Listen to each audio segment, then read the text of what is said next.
Selamat siang 10 IPS. Kita bertemu lagi di video pembelajaran kali ini ya. Kali ini saya akan menjelaskan terkait materi bab 2. Sebelum masuk ke dalam materi, kita lihat gambar ini dulu yuk. Pernah lihat benda ini? Ya, benar. Ini bukan Mbak Jenny yang lagi syuting Tokopedia ya. Alat ini namanya teodolit. Mungkin kalian sering ya melihat alat ini di jalanan. Biasanya alat ini digunakan untuk mengukur sudut, kemiringan lereng, maupun lebar jalan.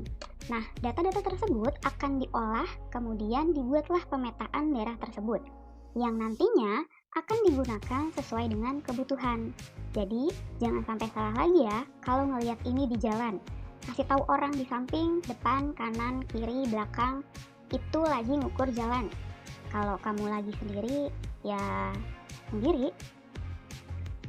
Peta dibuat agar orang awam juga dapat membaca informasi yang ada pada isi peta tersebut.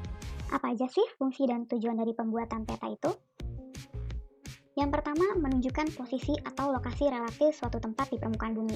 Dari peta atau biasanya kamu sering ya menggunakan Google Maps atau peta digital untuk mencari tahu lokasi atau posisi suatu daerah atau suatu tempat. Misalnya nih, kamu mau lihat dari gambar lokasi tersebut itu ada di Jalan Bupati. Kalau misalnya kamu dari arah Jalan Garuda, berarti kan patokannya, oh Jalan Bupati itu nanti ada di sebelah kanan setelah SPBU, setelah dekat tikungan gitu. Nah, peta itu nanti ngegambarin tuh sebelum kamu pergi, oh saya berarti patokan itu ada di SPBU. Atau misalnya kamu berangkatnya dari Jalan Kubang Raya. Nah, patokannya tuh apa? Oh, di situ ada sekolah. Lokasinya itu berada di dekat setelah sekolah gitu. Selanjutnya, untuk memperlihatkan ukuran, luas daerah, dan jarak di permukaan bumi. Misalnya nih, kamu melihat di peta jarak dari rumahmu ke sekolahmu. Nah, itu jaraknya berapa sih? Berapa kilometer? Misalnya jaraknya itu 3 kilometer. Oh, jarak 3 kilometer itu bisa ditempuh dalam waktu berapa lama? Berarti saya harus berangkat sekolah jam berapa? Untuk saya tidak terlambat masuk ke sekolah. Seperti itu. Yang ketiga, menyajikan data tentang potensi suatu daerah. Ini contohnya ada peta kepadatan penduduk Provinsi Bali. Dari peta tersebut, kamu bisa mengetahui, oh kepadatan di Provinsi Bali itu berapa banyak sih penduduknya. Oh, kalau misalnya yang warnanya kuning paling terang, itu lebih dari 300.000 penduduk. Terus yang warnanya agak kecoklatan, itu misalnya ada 500.000 penduduk. Terus yang paling coklat, yang coklatnya pekat sekali, itu menggambarkan bahwa daerah tersebut penduduknya itu paling padat di antara daerah-daerah yang lainnya. Jadi dari peta ini kamu tahu nih isi peta itu tuh apa gitu. Terus dari potensinya kamu juga ketahuan, oh kalau misalnya daerahnya itu padat penduduk, potensi apa yang bisa berkembang di daerah tersebut. Kemudian yang keempat, peta juga dapat membantu pekerjaan teknis, misalnya konstruksi jalan, navigasi, atau perencanaan. Nah, kan tadi sudah dikasih tahu ya, di yang nomor 2 itu sudah saya kasih tahu bahwa peta itu bisa menunjuk navigasi. Kamu biasanya kenal di gadget kamu ada yang namanya Maps. Itu merupakan peta digital untuk menunjukkan navigasi.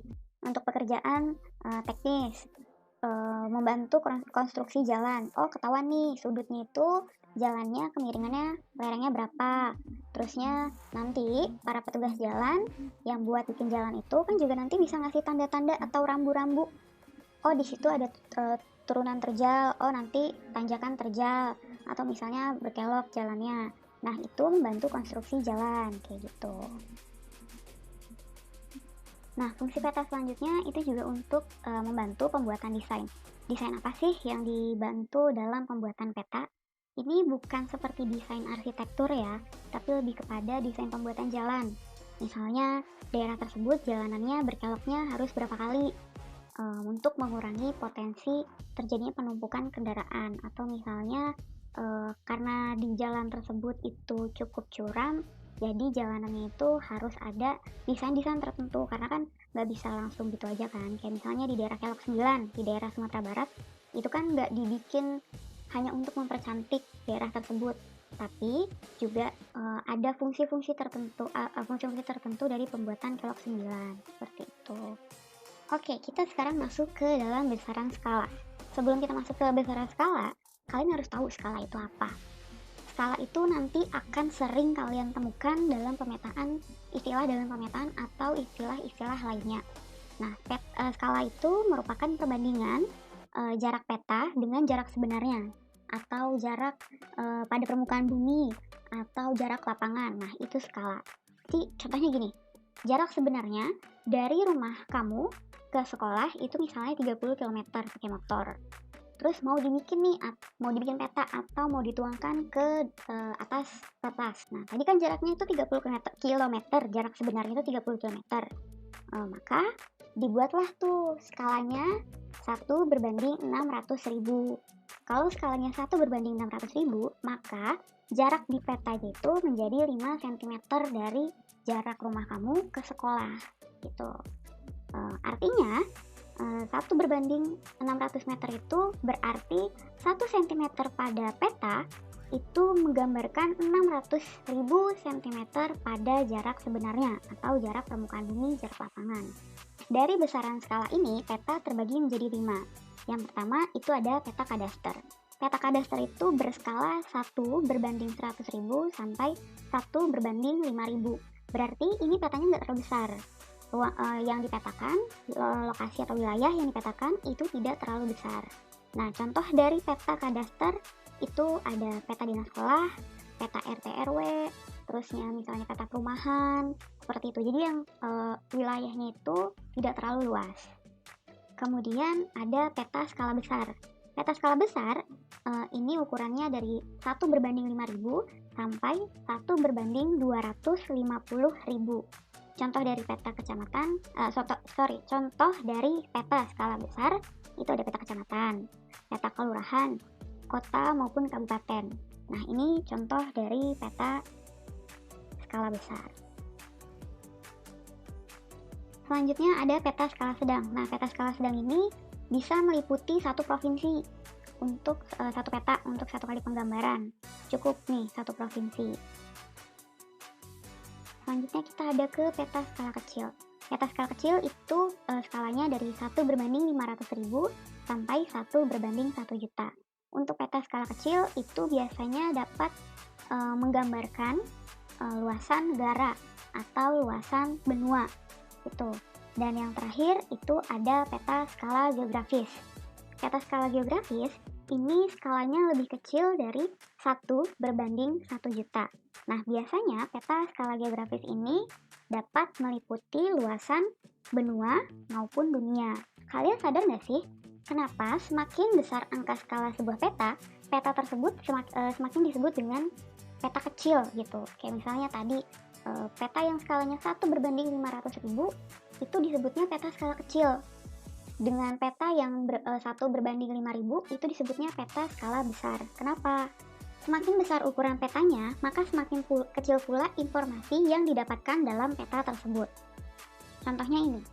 Ini kan peta skala kecil, peta negara ya. Nah, kamu ketika melihat peta ini, informasi apa yang kamu dapatkan? Informasi apa yang bisa kamu dapatkan? Yang pertama, batas-batas negaranya kan. Misalnya sebelah utara apa, selatan apa, timur, barat apa. Terus yang kelihatan jelas itu yang pertama adalah ibu kota negaranya nih, Jakarta. Terus ibu kota provinsi, itu juga nggak semuanya gitu. Terbatas sekali informasi yang ada di dalam peta tersebut. Beda hal dengan peta yang berskala 1/50.000. Contoh peta ini merupakan yang semakin kecil, maka informasi yang akan kamu dapatkan itu semakin besar. Misalnya di peta ini 1/50.000. Coba dilihat petanya. Di sini kelihatan RT RW-nya, terus kelihatan jalan-jalan besarnya, jalan-jalan kecilnya, sungai-sungai di situ kelihatan. Semakin kecil lagi petanya, misalnya ada lagi peta 1/10.000. Nah, di peta tersebut itu bisa aja tuh kayak misalnya sekolah, masjid, terus gereja, wihara, di situ kelihatan karena informasinya itu semakin jelas. Maka petanya itu, lahan petanya atau luas petanya itu semakin kecil. Kayak gitu. Informasi yang didapatkan semakin banyak. Paham? Kita sudah mengetahui ini besar skala peta, terus ya fungsi peta. Sekarang kita lihat dari isi peta itu. Isi peta terbagi menjadi dua, yang umum, peta umum, dan peta khusus. Peta umum itu menggambarkan segala sesuatu yang bersifat umum yang ada di dalam satu daerah. Jadi dia cuma, oh ya nih ada peta, petanya itu tentang apa? Peta daerah Bali, peta wilayah Bali. Oh batas-batasnya itu di sebelah utara, barat, timur, terus misalnya ketinggian, yang umum aja gitu, yang umum orang semuanya bisa baca, semuanya bisa tahu gitu, dan semuanya butuh. Nah, contoh dari peta umum itu yang pertama ada peta topografi, kemudian ada peta korografi, dan yang ketiga itu ada peta administrasi. Ini contoh peta dini di sini di layar itu merupakan contoh dari peta topografi. Selanjutnya peta khusus. Peta khusus itu menggambarkan kenampakan-kenampakan tertentu aja nih, yang bersifat khusus, yang bersifat tematik, ada temanya gitu. Nah, sebagai contoh bisa lihat di gambar. Ini merupakan peta tanah, berarti dalam satu peta ini hanya memberikan informasi tentang kondisi tanah atau jenis tanah yang ada di wilayah tersebut. Dia nggak ada tentang ketinggiannya berapa, kemiringan lerengnya berapa, atau misalnya kepadatan penduduknya itu berapa, itu nggak ada tuh. Kemudian bisa dilihat di sini, ini peta khusus terkait dengan persebaran sumber daya alam yang ada di Indonesia. Nah, peta ini hanya membahas tentang sumber daya alam aja nih. Dia nggak ngebahas tentang penduduk, dia tidak membahas tentang tanah, geologi, dan lain-lainnya. Jadi peta ini hanya memberikan informasi terkait dengan sumber daya alam yang ada di Indonesia. Nah, selanjutnya kita akan membahas tentang proyeksi peta. Kasih ya, proyeksi peta itu. Proyeksi peta merupakan pemindahan sistem paralel dan meridian yang ditetapkan dalam bidang global yang lengkung ke atas bidang datar. Repot pasti ya bahasanya sistem paralel dan sistem meridian. Gampangnya simulasinya seperti ini. Globe atau bidang globe itu kan merupakan bidang lengkung kan, seperti yang kita tahu globe itu kan bentuknya bola. Nah, peta itu adanya di atas bidang datar. Nah, itu yang dinamakan proyeksi. Jadi semacam cara pemindahan, mudahnya nih ya, cara pemindahan permukaan bumi yang melengkung, aka globe, ke atas bidang datar, aka kertas gitu. Itu gampangnya ya bahasa manusianya. Proyeksi peta sendiri itu terbagi menjadi 3. Yang pertama itu ada proyeksi azimutal, kerucut, dan silinder. Ini ada penjelasan terkait dengan masing-masing bidang proyeksinya. Kita mulai dari proyeksi azimutal. Proyeksi azimutal ini menggunakan bidang datar sebagai bidang proyeksinya. Proyeksi ini menyinggung bola bumi pada suatu titik. Nah, wilayah yang dipetakan bersinggungan dengan bidang proyeksi tersebut. Proyeksi azimutal itu cocok untuk memetakan wilayah kutub utara maupun kutub selatan. Bisa dilihat pada gambar, contohnya. Nah, ini anggapnya, kamu bayanginnya gini, ini globe, kemudian ditaruh kertas itu anggaplah sebagai bidang datarnya. Nah, kertas itu kan hanya bisa menutupi bagian atas, misalnya samping kanan kirinya, dan di bagian bawah, tapi dia tidak bisa menyeliputi semuanya. Itu. Nah, ini gambar yang tengah. Gambar yang paling pojok sebelah kanan itu gambaran dari petanya atau wilayah yang dapat dipetakan oleh proyeksi azimutal kayak gitu. Selanjutnya kita pindah ke proyeksi kerucut. Kerucut menggunakan bidang kerucut sebagai bidang proyeksinya gitu. Nah, proyeksi kerucut ini dapat digunakan untuk memetakan wilayah lintang tengah gitu, karena proyeksi tersebut menyinggung atau dapat masuk ke wilayah tersebut. Anggaplah gini, kalau misalnya kamu lagi pakai topi ulang tahun atau topi caping deh yang bentuknya tuh kayak kerucut. Nah, kamu pakai tuh di kepala kamu nih bundar kan gitu. Terus topi itu kan tidak dapat menutupi sampai leher. Biasanya topi ulang tahun atau topi capingnya itu hanya menutupi sebagian sampai ke tengah-tengah deh, sampai ke hidung kamu. Sama seperti bidang kerucut nih, proyeksi bidang kerucut, dia tidak bisa menutupi sampai seluruh permukaan globenya gitu.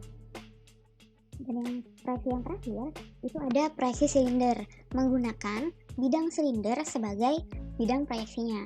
Nah, keunggulan dari proyeksi silinder ini itu bisa memetakan wilayah yang luas. Biasanya proyeksi silinder digunakan untuk memetakan wilayah ekuator, khatulistiwa, atau Ya semacam itulah. Nah, karena proyeksinya itu luas atau wilayah bidang silinder itu luas, maka itu menjadi salah satu keunggulan dari proyeksi silinder ini. Gitu.